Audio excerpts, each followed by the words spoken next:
52nd World Series will start in Yankee Stadium. There's nothing quite equal to the excitement of a World Series opener. The big question, will the Dodgers finally conquer their World Series jinx? Walt Alston, the Dodgers pilot, and Casey Stengel are besieged by the photographers, an old World Series custom. It's the 15th World Series for coaches Frankie Crosetti and Bill Dickey, one-time Yankee stars, an all-time record. It will be Whitey Ford for the Yankees, Big Don Newcomb for the Dodgers. Don won 20 and lost 5 this season.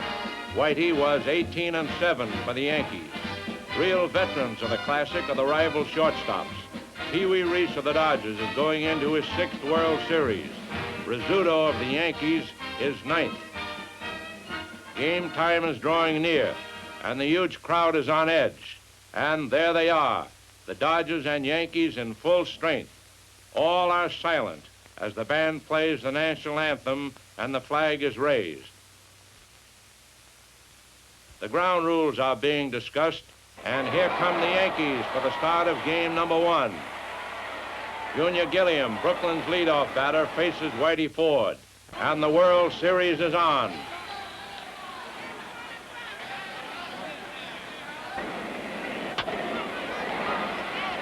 Ford takes Gilliam's grounder for an easy out at first. Carl Furillo, who had hit a homer for the Dodgers' final run in the 1953 series against the Yankees, does it again, knocking the ball into the right field seats to open the 2nd inning.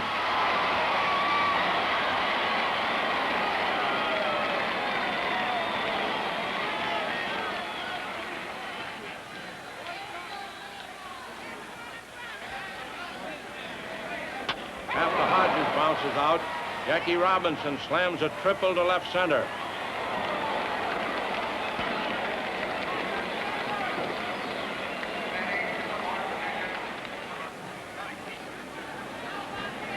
With the infield playing in, Zimmer pops a single back of second, scoring Robinson for a 2-0 lead. In the Yankees' half of the second, Joe Collins walks with 1 out, bringing up Elston Howard. In his first World Series time at bat, Howard smashes a homer to left for 2 runs that tie the score.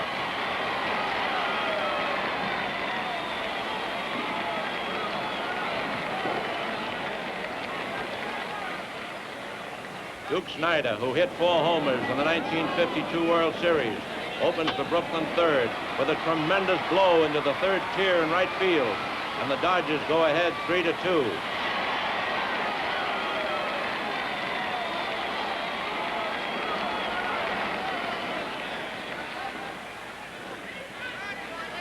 After the Yankees tie the score in their half of the 3rd, the Dodgers put 2 on base in the 4th. But Billy Martin stops Reese's hard shot and turns it into a side retiring double play.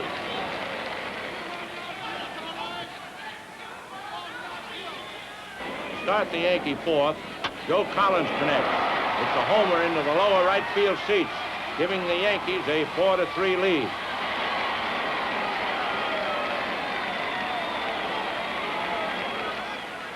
With 1 out in the 6th and the Yankees still holding their lead, Berra singles to right.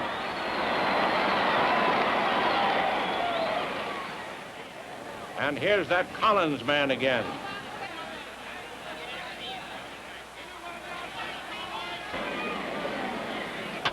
There goes the ball, with Duke Snyder in pursuit. He jumps in vain as the ball clears the scoreboard in right center for 2 runs and a 6-3 Yankee lead. That's the 5th home run of the day.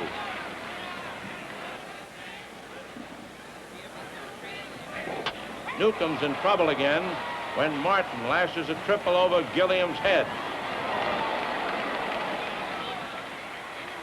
And that's all for the big right-hander.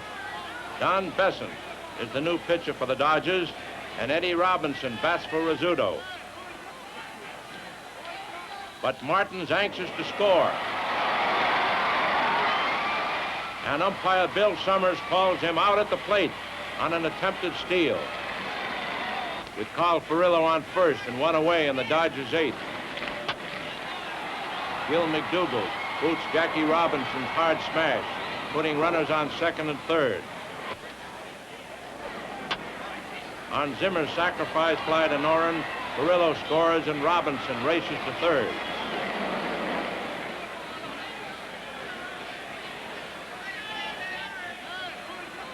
With pinch batter Frank Keller at bat, Robinson dashes to the plate.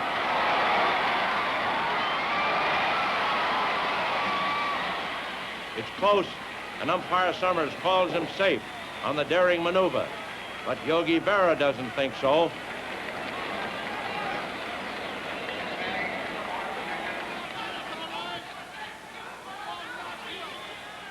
Stengel sends Bob Grimm to the mound in the Brooklyn ninth to protect the narrow edge, and Reese is called out on strikes.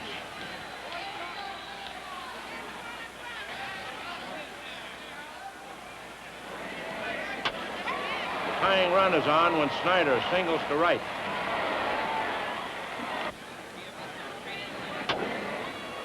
But Bauer goes deep for Campanella's curving drive. 2 out.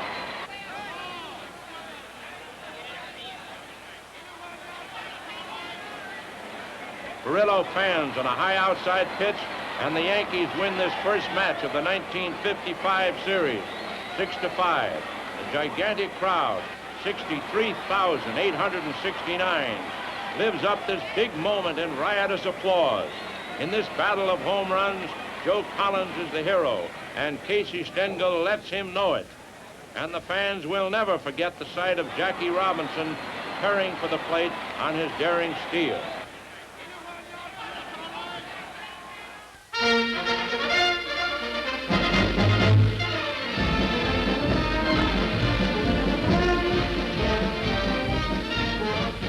Yankee Stadium is jammed for the second game. Billy Lowe's is Brooklyn's mound nominee. Tommy Byrne will try to baffle the National League champions with his southpaw slants. After Reese launches the Dodgers' fourth inning with a double, Snyder drives him home with a single to right. The National League champions lead 1-0.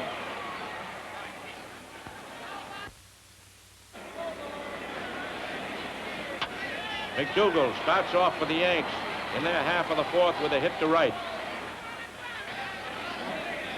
Noren smash on the ground is straight at Hodges, and it's a double play. Berra singles to left.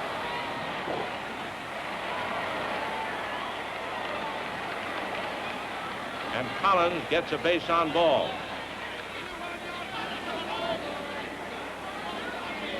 Howard singles to left, scoring Berra. Collins holding at second.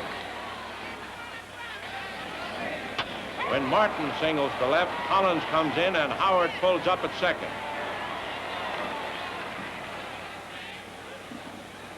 Eddie Robinson bats for Rizzuto. And is hit in the back, filling the bases. Jerry Coleman runs for Robinson. And this brings up Tommy Byrne, one of the best hitters among the pitchers. He slashes a single over second, scoring Howard and Martin for a 4-1 Yankee lead. Don Besant replaces Lowe's.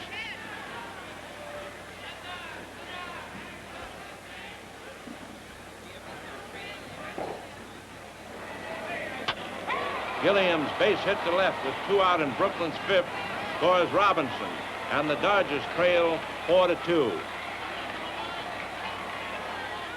In the ninth, Tommy Byrne is only an out away from victory, and it's all over when Hodges goes down swinging. The Yankees win 4-2 and lead in the series 2-0.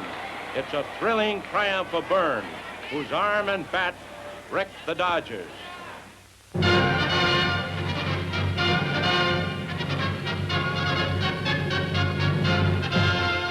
For the third game, the series moves across the Brooklyn Bridge to historic Ebbets Field. Commissioner Ford Frick, the only man in the crowd who must be impartial, is present with Mrs. Frick. But here are two gentlemen who definitely have a rooting interest. President Will Harridge of the American League, and Del Webb, co-owner of the Yankees. Manager Alston of the Dodgers calls on his young southpaw, Johnny Podres. The assignment is the most important of his life, and it also happens to be his 23rd birthday. Manager Stengel of the Yankees, eager to maintain his winning momentum, counters with the speed-balling right-hander Bullet Bob Turley. Brooklyn's faithful fans roar in salute and hope as the Dodgers take the field. After Podres retires the Yankees in order in the first inning, Turley has trouble with his control and Reese walks.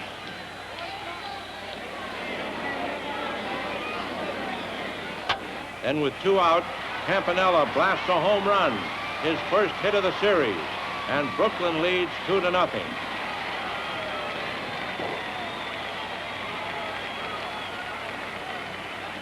Mantle is leadoff man in the second inning and powers a 390-foot homer into the center field stand.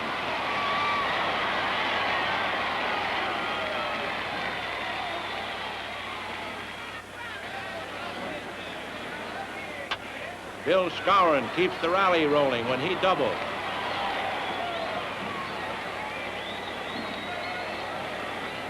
Podres gets the next 2. Then Rizzuto singles to left, and Skowron heads for home with a potential tying run. Campanella receives Sandy Amoros's throw in time for the play at the plate. Skowron knocks the ball out of Campanella's hand as they collide and scores the tying run. In the last half of the second inning, Jackie Robinson singles after 1 out.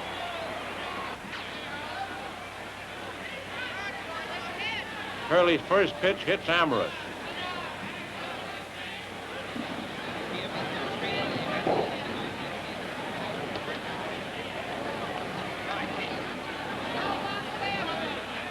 A moment later, the bases are loaded, and Podres' bunt eludes Turley for a hit.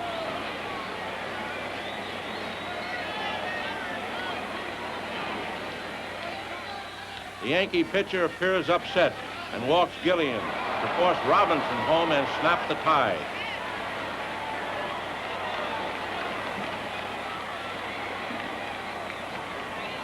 Manager Stengel comes out of the dugout, and after a brief huddle with Turley, calls Tom Morgan in from the bullpen.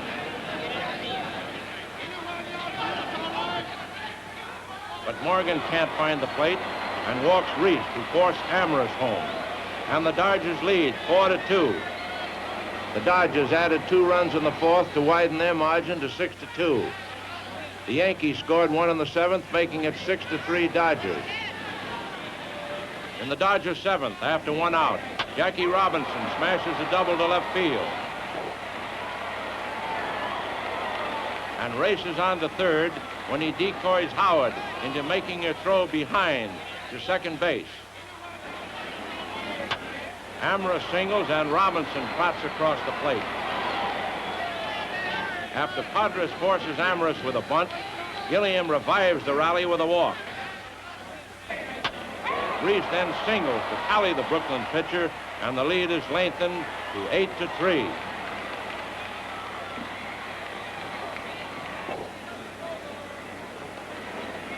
Skowron opens the Yankee 9th with a base hit. Podres gets Howard on a pop fly to Gilliam. Reese backs into short left for Martin's easy fly.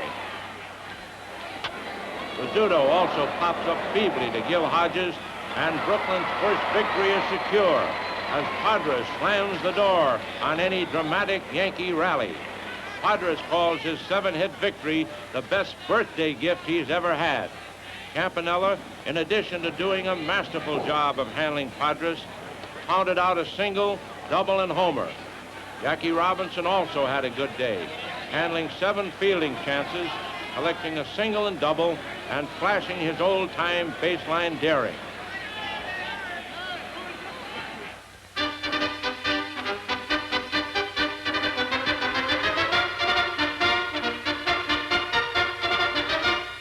Convinced that their beloved Dodgers are back in the thick of contention again, More than 36,000 fans fill Ebbets Field for the fourth game. Interest has heightened everywhere, as evidenced by the swarm of photographers.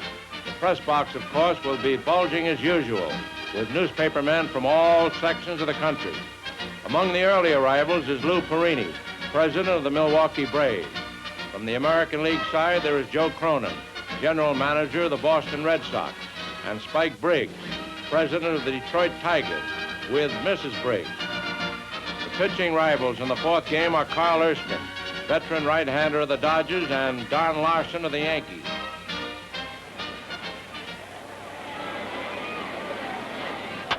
In the first inning, McDougal, second Yankee at bat, smashes a 375-foot homer deep into the lower left field stand.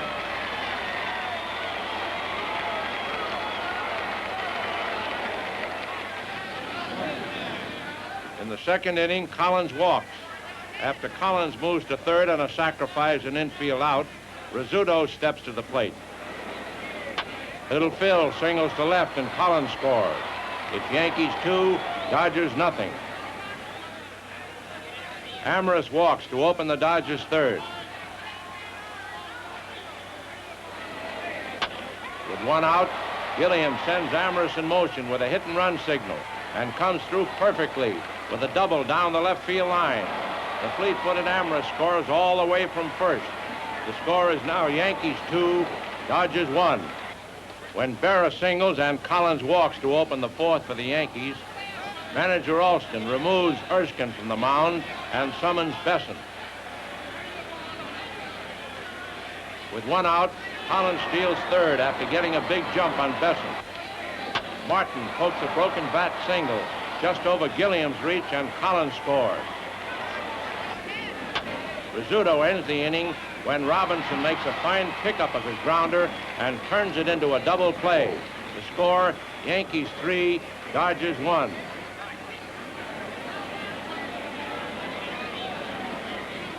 Campanella leading off for Brooklyn in the last half of the fourth. Clouts a homer into the left field seats, his second in as many days.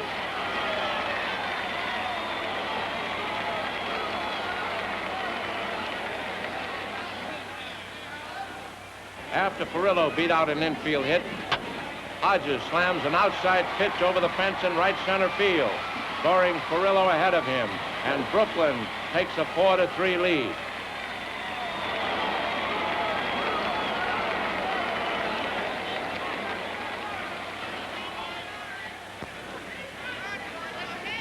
In the fifth, Gilliam opens with a walk and promptly steals second. After Larson gets behind on Reese with a 2-ball, no-strike count, he is relieved by Johnny Cooks.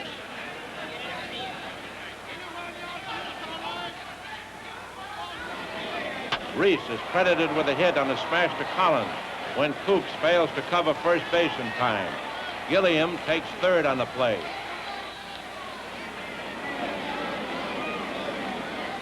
Duke Snyder pulls a home run over the right field screen and scores Gilliam and Reese ahead of him.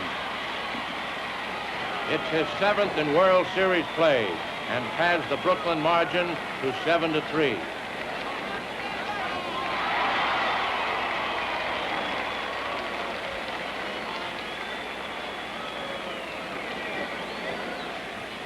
Clem Labine, who entered the game in the 5th, yields 2 Yankee runs in the 6th. But in the Dodger 7th against Rip Coleman, Campanella opens with a single to center.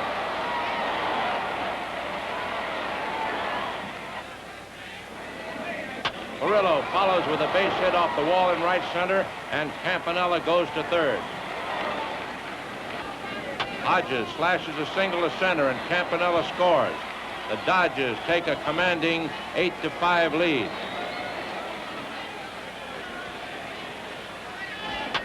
In the 8th, Skowron rifles a sinking liner to right center, and the Duke makes a brilliant one-handed stab.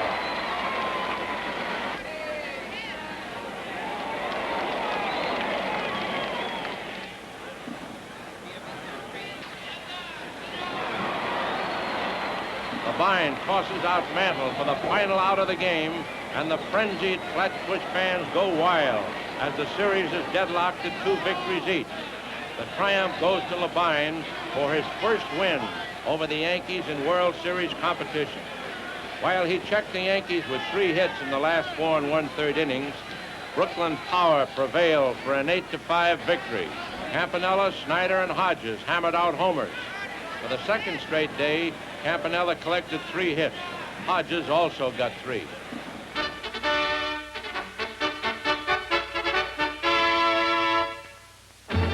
With the series all even again, the 5th game is a vital one. Thoroughly enjoying the comeback of the Dodgers is National League President Warren Giles. Another prominent National Leaguer, owner Horace Stoneham of the Giants, is present along with Bill Rigney, successor to Leo DeRocher as manager of the Giants. Among the early arrivals is George Weiss, capable general manager of the Yankees. Chatting about strategy in the critical game ahead are 2 Brooklyn coaches, Billy Herman and Jake Pitler. The opposing starters of the 5th game are Bob Grimm of the Yankees and Roger Craig of Brooklyn. In the Brooklyn second, with 1 out, Hodges drills a single past McDougal. Jackie Robinson lines to Rizzuto for the 2nd out. That brings Amaris to the plate.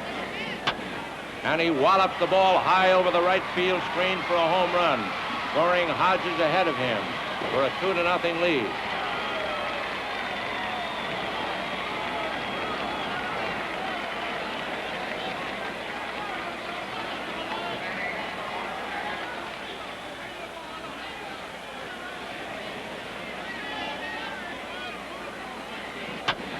The Dodgers seem to have found the homer range again. In the 3rd inning, Snyder belts one over the right field fence.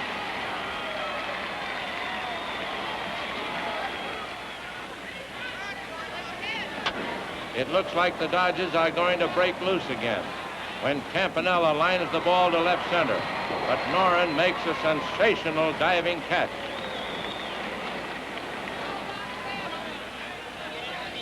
At the end of the 3rd, it's Brooklyn 3, Yankees nothing. Berra launches the 4th inning for the Yankees with a hit off the scoreboard, and Perillo's fast fielding holds it to a single. With 1 out, Eddie Robinson walks. Martin drops a single into left field, scoring Berra, and the Yankees trail 3-1.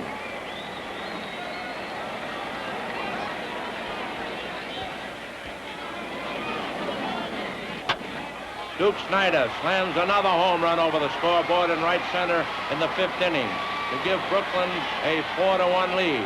It's his 4th circuit smash of the 1955 series and his 9th in World Series competition. Manager Stengel sends Bob Serve to the plate to bat for Grimm in the 7th. And he hammers a home run into the left field seats. This was World Series home run number 100 for the Yankees. Craig appears a bit upset. He loses control and Howard walks. Manager Alston summons Labine from the bullpen for his 4th relief appearance of the series. Noren slaps a 1-hopper to Hodges, and Gill turns it into a double play.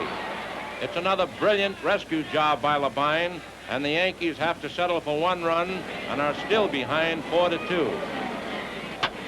Berra blasts open the 8th inning for the Yankees with a home run over the right field fence, and Brooklyn's lead is cut to 4-3. With 1 out, Eddie Robinson singles to the right field corner, and Tom Carroll runs for him. That puts the tying run on base. Martin grounds to Jackie Robinson, who starts the 3rd double play of the game for the Dodgers. In the bottom of the 8th, Bob Turley, who struck out the side on the 7th, is pitching. Perillo opens with a hit off Martin's glove. The Dodgers are anxious to get an insurance run, and Hodges moves Perillo to second with a sacrifice bunt. Robinson drives a ground single into center field, and Perillo scores to lengthen Brooklyn's lead 5-3. Stengel calls on Andy Carey to try to get a rally going in the 9th for the Yankees. but Carey rolls out. Robinson to Hodges.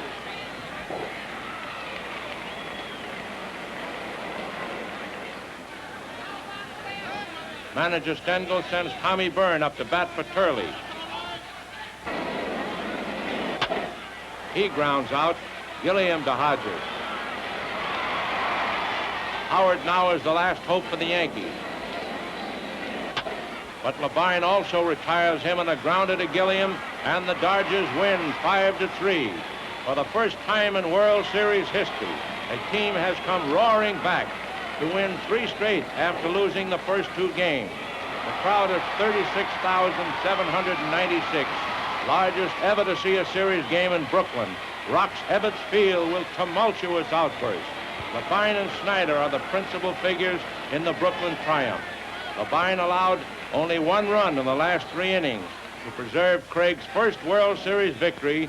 Snyder, with 2 home runs today, increased his National League record to 9 for World Series homers, and now is topped only by the mighty Babe Ruth with 15 and Lou Gehrig with 10.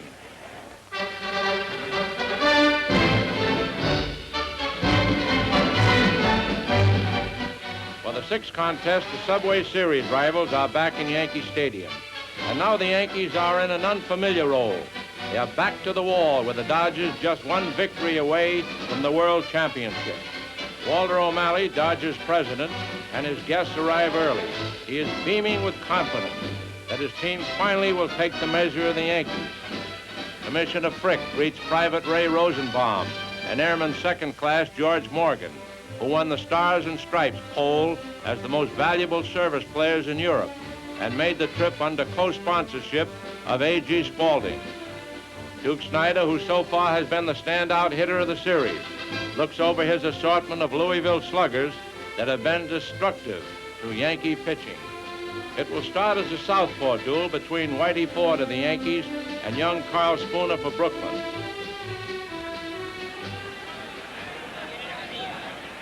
Spooner's control is bad at the outset, but after he walks Rizzuto, he strikes out Martin. However, on the 3rd strike, Rizzuto breaks fast and steals second. It's the Scooter's 10th World Series theft. McDougald walks.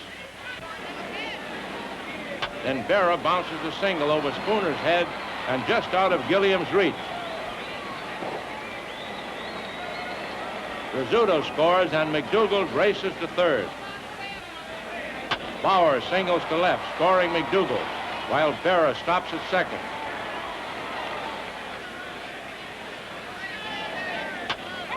Skowron drives a home run into the right field stands, and Berra and Bauer score ahead of him, and the Yankees have a 5-0 lead. Bill Skowron's homer is the 17th of the series to tie the 1953 record set by the Yankees and Dodgers. That's all for Spooner, and Russ Meyer comes in to end the uprising. In the Yankee 3rd, Bob Cerv is at bat with 2 on and 1 out. He grounds to Robinson, who tags Berra and throws to Hodges for a twin killing. It's the 11th for Brooklyn to set a new record for one team in a World Series. Reese opens the 4th inning for the Dodgers with a single over second base. It's Brooklyn's first hit off Ford. Snyder hurt his knee chasing Skowron's fly in the 3rd, and Don Zimmer bats for him. Zimmer strikes out. Campanella walks on 4 pitches as Ford has a wild streak. Perillo singles past the sprawling Rizzuto, and Reese scores.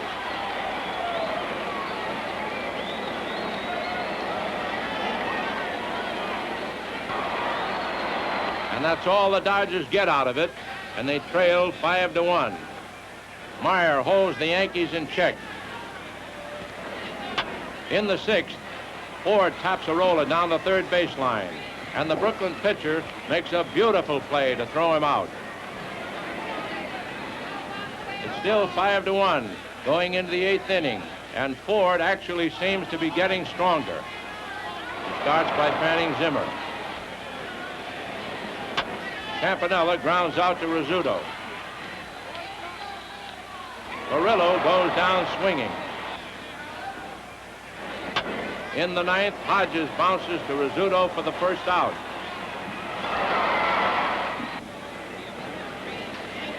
Robinson drives a hot smash at McDougal, who makes another fine play to throw him out. Ford is now 1 out away from a victory that will prolong the series. He fans Sandy Amherst. The Yankees win 5-1, and the series is all square once more at 3 victories each. The Yankees rush in to congratulate Ford, who completely dominated the game, aided by the decisive home run by Bill Skowron, the former Purdue University star. Ford, who pitched 8 innings in his opening victory, needed no help in this one. He allowed only 4 hits and struck out 8.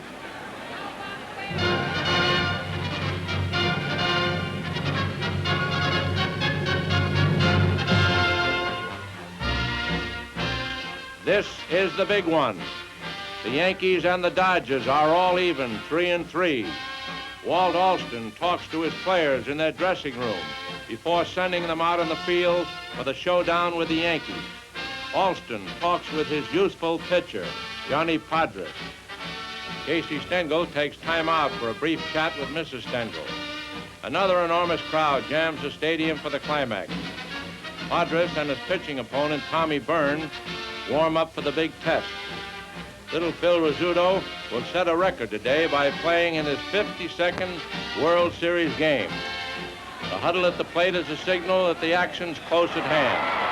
The game's on.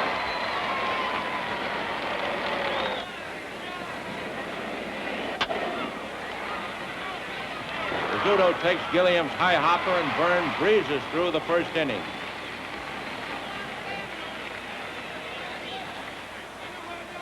With Rizzuto on first and 2 out in the Yankee third, Martin singles to right. Rizzuto halts at second.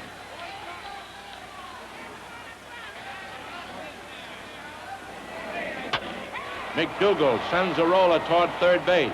It hits Rizzuto as he slides into the bag, and the base runner is out. It's an automatic single for Gill. Padres is out of a jam, and still no score in the game.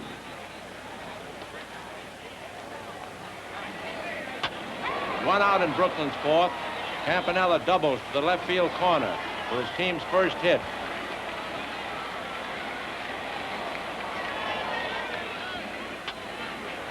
And goes to third while Rizzuto is pegging out Furillo.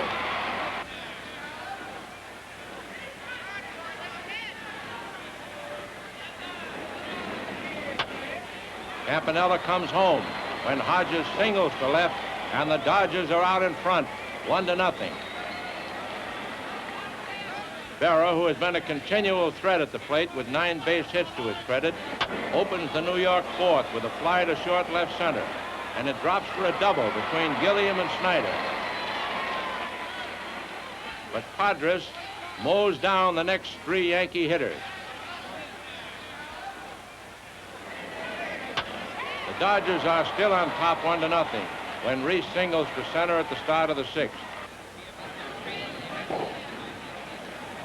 They play for another run as Snyder bunts to Byrne, but they're both safe when Skowron loses the ball while tagging Snyder.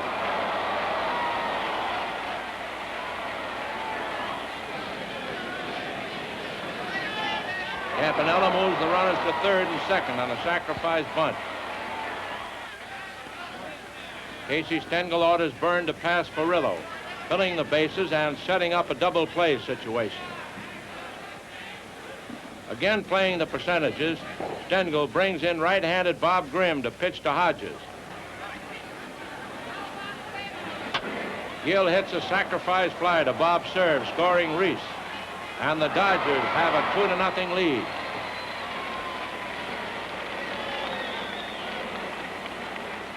At the beginning of the Yankee 6th, Gilliam moves from left field to second base, and Sandy Amherst comes from the bench to left field. Billy Martin leads off with a walk.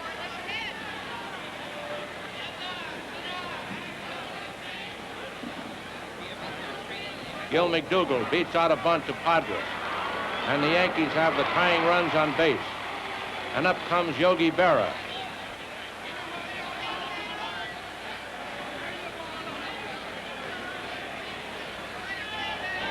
There goes the drive down the left field line, and Sandy Amaris races for the ball, sticks out his glove just in time and makes the catch. And McDougal has rounded second base. He throws to Reese, and Reese's peg to Hodges doubles McDougal at first. Let's have another look at that spectacular play.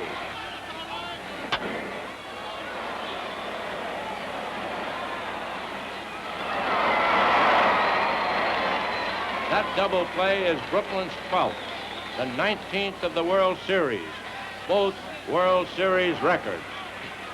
Can Padres keep the Yankees at bay?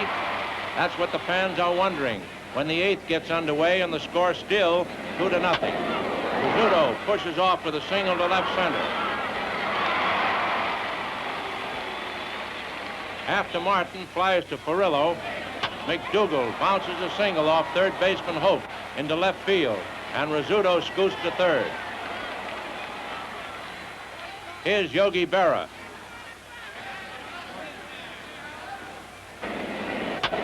With the count 3-1, Berra lifts a fly to Perillo. It's so short that the runners hold up. Now it's dangerous Hank Bauer. But with the count 2-2, Hank strikes out on a high hard one.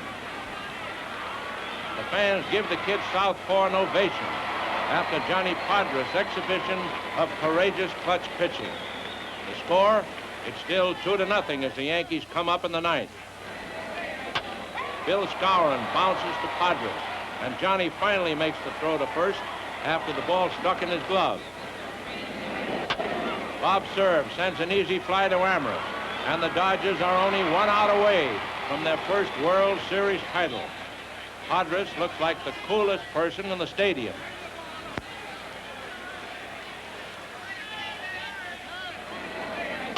Elston Howard sends a grounder to Pee Wee Reese, and these Dodgers at last are world champions.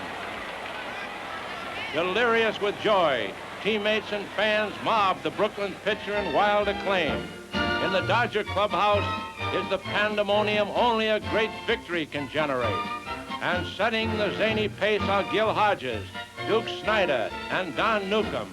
This is Brooklyn's greatest baseball day. Newspapers shriek the tidings. Brooklyn Bridge goes topsy-turvy at this monumental event. The street signs rock along Flatbush Avenue, and downtown Brooklyn is almost upside down. The crowd files out, one which has showered cheers this day on the 23-year-old son of an upstate New York miner, Johnny Padres, truly a great competitor. It was a great series. There will be others as long as this great game of baseball is played. There will be new heroes because baseball will always bring you great new players and exciting ball games. See a ball game often. Follow your local team. It's fun for the entire family.